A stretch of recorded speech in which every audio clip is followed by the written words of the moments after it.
قصص الانبیاء دوسرا حصہ شیطان کی دشمنی، پیشکش محمد طارق شاہد۔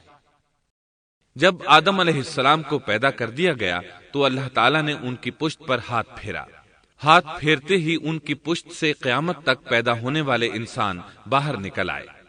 آدم کی تمام اولاد ان کے سامنے ظاہر ہو گئی، اور یہ بات نہایت وضاحت اور صراحت کے ساتھ قرآن مجید اور احادیث مبارکہ میں موجود ہے۔ مسلم بن یسار رحمت اللہ علیہ بیان کرتے ہیں کہ سیدنا عمر بن خطاب رضی اللہ عنہ سے کسی نے اس آیت کریمہ کے بارے میں پوچھا، وَإِذْ أَخَذَ رَبُّكَ مِن بَنِي آدَمَ مِن ظُهُورِهِمْ ذُرِّيَّتَهُمْ وَأَشْهَدَهُمْ